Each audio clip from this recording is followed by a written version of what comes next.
We are back. We are back with episode 12, part 3 of my first and last girlfriend. Got some Breeze Picasso in the back, you know what I'm saying? Big single release, July 6th, 12 a.m.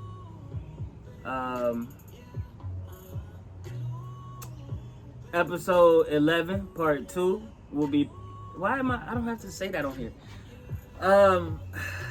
Before I get into it, I just want to talk about like how I was feeling, bro. I woke up at 4 a.m. I did my workouts, made my bed, cleaned up the crib, went out to try to do some Spark deliveries to no avail. I got no orders for an hour. No orders of my specifications. I do $25 or more, 20 miles or less. And I try to keep it within an hour. You know what I'm saying? I wasn't getting none of those. So I just talked to AI for a little bit, try to politic on the album, on the YouTube series. I released a book called Tell Yourself You Can. I'll put that in the bio. It's 14 pages, $27.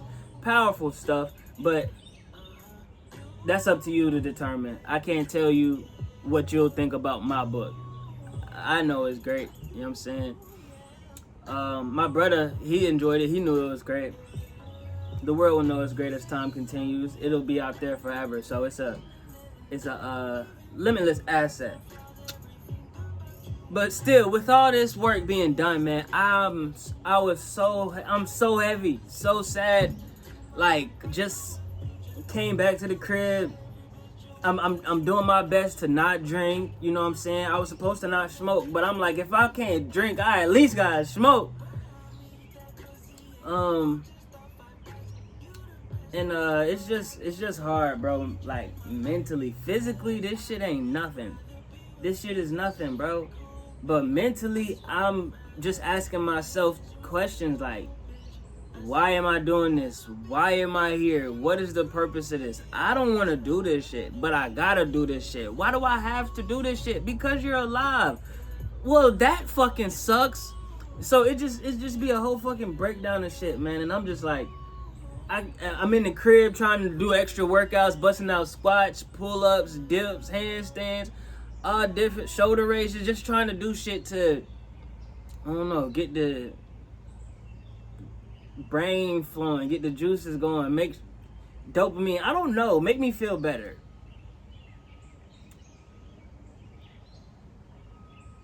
Didn't work. I thought the songs was gonna continue.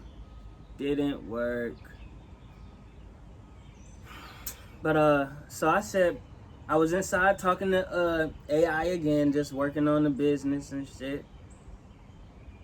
And I'm like, bro, I gotta find a way to utilize my time. So I said, make the next episode for next week. You got an episode for this week, drop another episode for next week. So here we are. That had nothing to do with the relationship, but it had to do with me. And this is for me, for y'all, for us.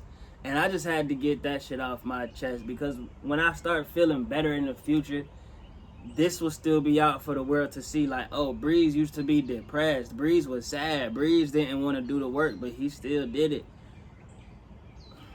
Just trying to find a way to finding ways to utilize the time, bro.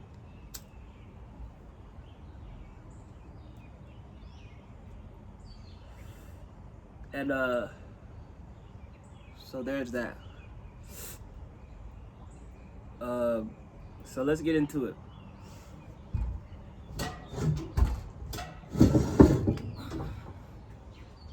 So my mom ain't like Shorty, which is what she just felt like she was too fast in the ass.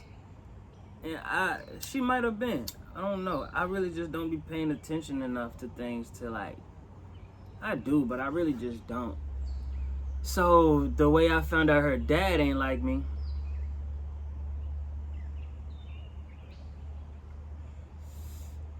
I'm invited over for Christmas. My mama raised us to not do shit for Christmas. That's the Lord's birthday, so why should I get you a present? That's the philosophy of Dukes. So we had to go to church and shit for Christmas. No presents, no trees, no lights, maybe a dinner. No extra family coming through, no snow.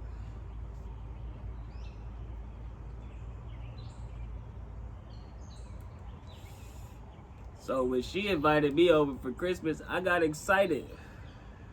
Finally got an opportunity to do something for Christmas. Man, I'm 18. I'm mobile. So I throw my shit on. I remember I had a blue collared shirt, long sleeve with like white stars on it. I think I had like black jeans. I had my hair pulled back. I didn't have a retwist. I look a little bit rugged. I got there a little early. So her mom opened the door. Or maybe it was her. I don't know. I get there. They let me inside. I'm waiting in the living room for everybody to get ready. So everybody convenes or reconvenes or assembles in the fucking living room. I meet the little sister, I meet the little brother, I meet the stepmom, and I meet the pops. Meet her father.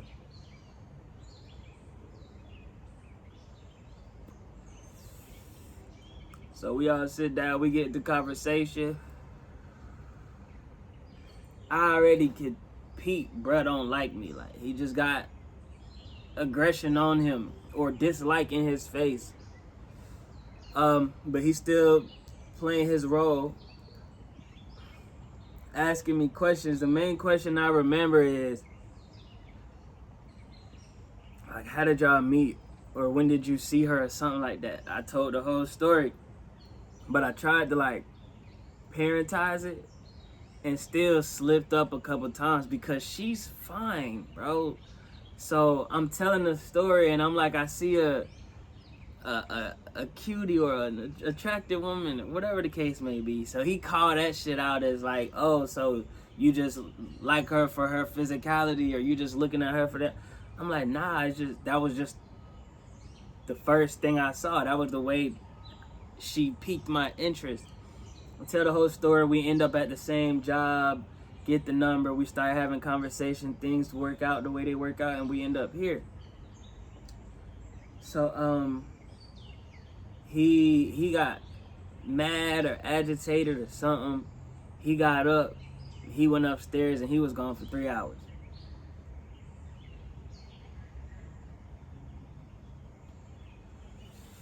He just got out the way. I probably pissed him off somehow.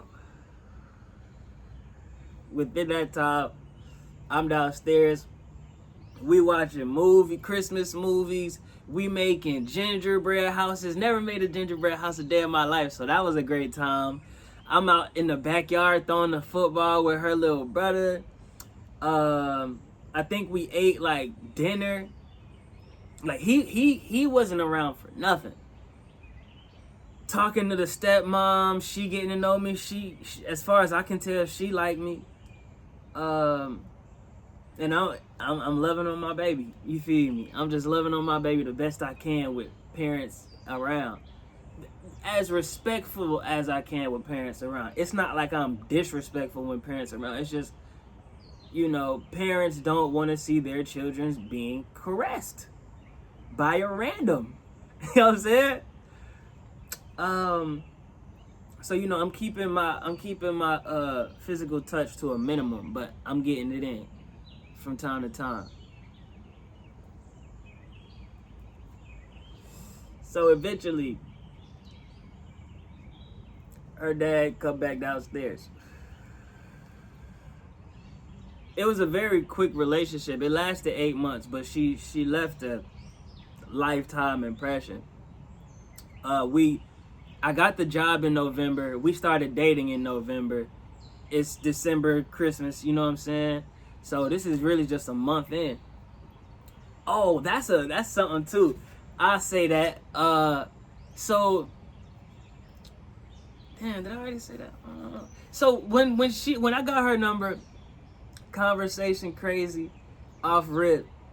We're texting first, and then we end up on the phone, and then we end up on FaceTime, all within like a matter of hours. And I remember, bro, she just had me so enthralled. Like, I was just so captivated by her being. I love everything about her. Like, I just loved the way that she spoke. She had a lovely accent, had a great body. She was natural in her hair, natural in her body. You know what I'm saying? She took care of herself. She could cook. You feel me? She was just smart. She got her bread. She would work 2 jobs at times. Like, she was just a go-getter, bro. I just fucked with her. I fucked with her heavy. And she started smoking because I smoked, so she was smoking with me from time to time. But I like it when a woman will, you know, appease a man, but I be feeling bad when I put a woman on a habit she didn't have before she met me. You know, I be feeling bad about that. Cause I done put like 3-4 women on some gas. You know what I'm saying? Just cause I like to smoke, they like me, so they want to do what I do. I get it.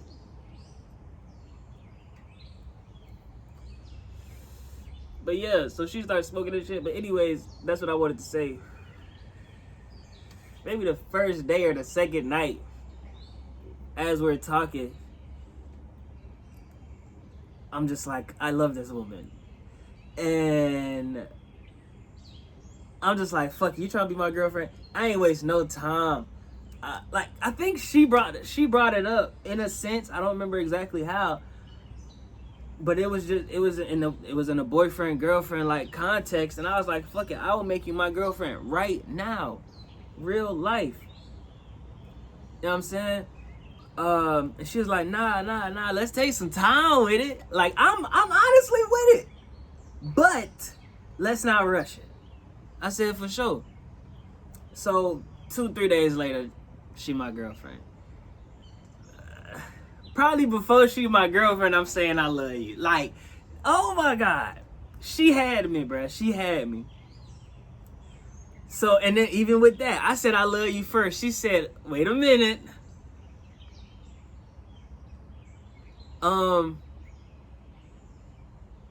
I tell this man happy birthday and he congratulating me. I fuck with bro. My nigga Deverino, man, that's the guy. Happy birthday, my nigga. Happy birthday, Devin. Yeah, happy birthday, Devin. Happy birthday to my nigga. What? Happy birthday to my nigga Devin. Happy birthday, dear Devin. My nigga. Happy birthday to you. My guy. Yeah. So, bruh, now that I think about it, that was probably an unattractive characteristic of myself, of rushing into the emotions of the relationship or rushing into the title of the relationship because I felt how I felt so abundantly. I'm like, I'm not wasting no time. Be my girlfriend. I love you. Like, it was all like just emotional things. I wasn't quick on the sex at all. But it still happened quick. So yeah, I asked her to be my girlfriend off rip. I told her I love you before she was even my girlfriend. And in both cases, she said, hold on, cowboy. Right? Give it some time, buddy. Give it some time, huh? Respectfully. So we get back to the Christmas, man. Her father finally returns. We at the kitchen doing something. He pulled straight up on me. He like, my fault for, you feel me, dipping off how I did. It's just when I first met you, I ain't like you. I ain't even gonna say I like you now. But, you know, this is my firstborn daughter, and you the first man that she decided to bring home.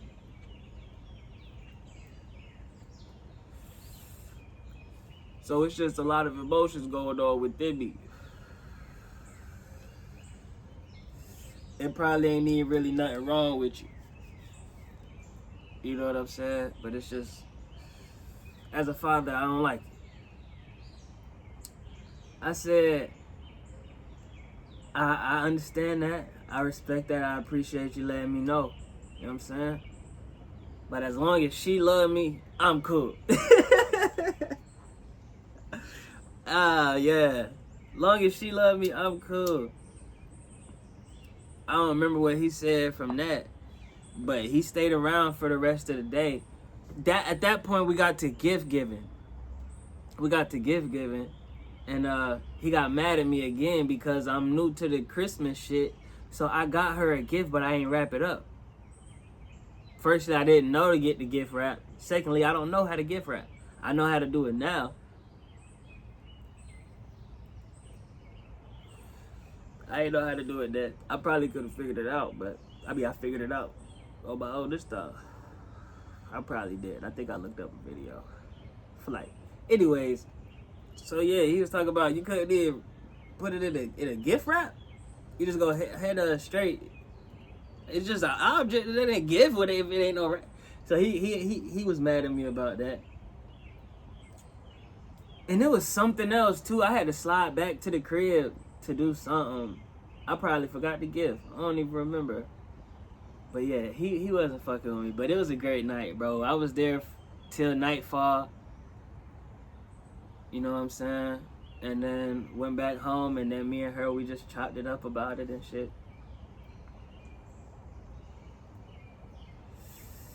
And that was my first Christmas as a boyfriend. First and last. So, another thing.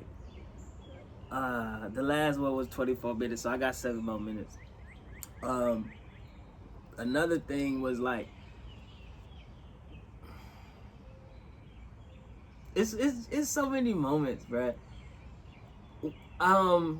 So her dad ain't like me, bruh, and he wouldn't let her come out with me.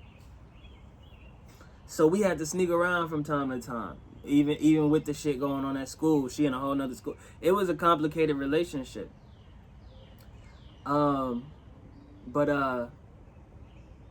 So she would tell her dad she getting off an hour after she actually gets off. So that gives me and her an hour to kick it.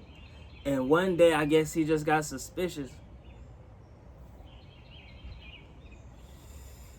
And he already know my car because I already pulled up to the crib. So I pull up on her. I pick her up at 6. She told him she get off at 7. And this is how I learned women lie too. She lied to me a lot. I'm not gonna lie, but not an excuse. She lied to me out of fear. She didn't know how I was gonna react, or she didn't want to hurt my feelings, or shit like that. But still, I mean, I'm not appreciative of the lies, but I am appreciative of the fact that she came through with the truth. I ain't find out the lies on my own or on the back end. She just came through and told me. Man, so we leave her job, but we stayed. She worked at the outlet, and it's a big ass outlet. So we would leave where her job is and go to like a different side of the parking lot, but we stayed at the same spot. And her dad pulled up, and he parked right next to us, bro. And she on my lap, I'm sucking titties. She on my lap, I'm sucking titties. You hear the skirt? Nigga pull up, fling the door. Oh my God, that shit was crazy. Nigga pull up, fling the door open. You know what I'm saying? Snag her out the car. I bop out the car. I'm like, hey, bro, chill. Calm down. You ain't got to be all rough with her like that. He like, this my daughter, nigga. I'm like, all right, valid. He said, get your ass in the car. Man, he pull up on me. I don't even remember what he said. Bro. I was just like mad, but in the moment, like it was just. And he didn't put his hands on me, so I'm not gonna put my hands on him, especially with him being the father of my girlfriend. I don't want to hurt anybody in her family. I don't want to hurt anybody in general, but I do want to protect myself and the people around me. You gotta protect yourself in various ways, man. So I'm ready to fuck niggas up at any time, but I never want to. I don't want to hurt nobody, bro. And I don't want nobody to hurt me. So he said some words or whatever, and then that's when she got her phone taken, and that's when we had the whole like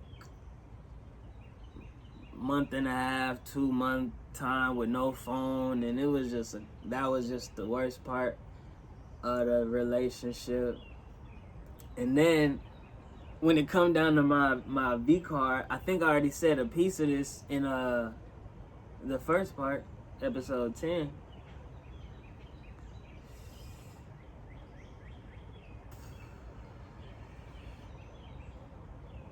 We was watching Fantastic Four and then ended up having intercourse. I don't remember exactly what happened, bruh. We probably just started making out because she got some lips on her, man. And once you touch them motherfuckers, I don't want to stop touching them. You know what I'm saying? So every time we made out, it always just led into like sexual activity. So that's probably what started it. We probably watching a movie. We probably started kissing. And then, I don't know, I probably started playing with the cat. I probably started sucking on nipples and shit. And one thing I do remember,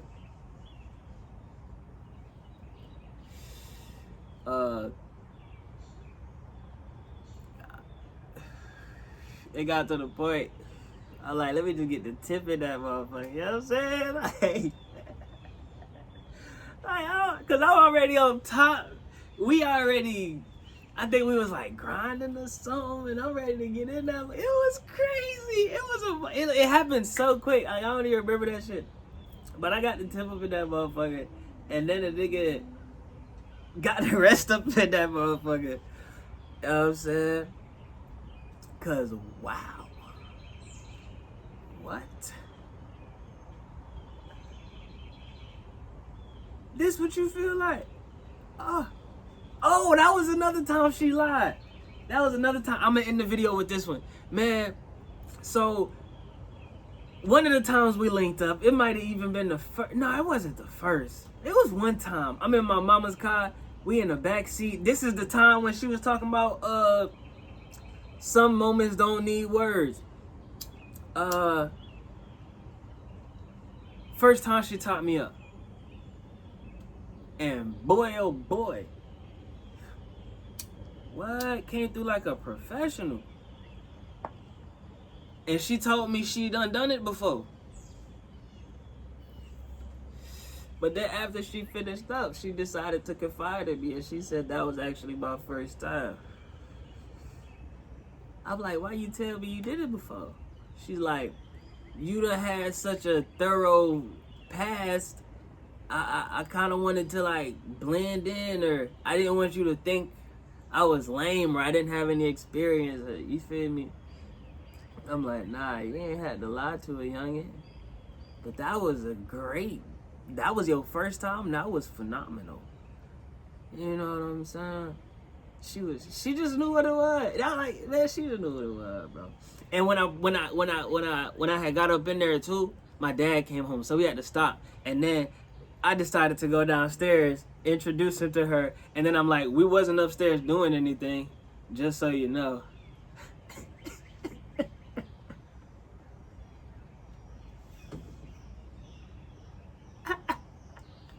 Just so you know, we weren't doing anything upstairs. He said, you telling me that lets me know y'all was upstairs doing so.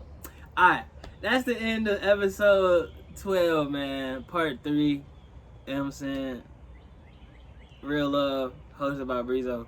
We out of here.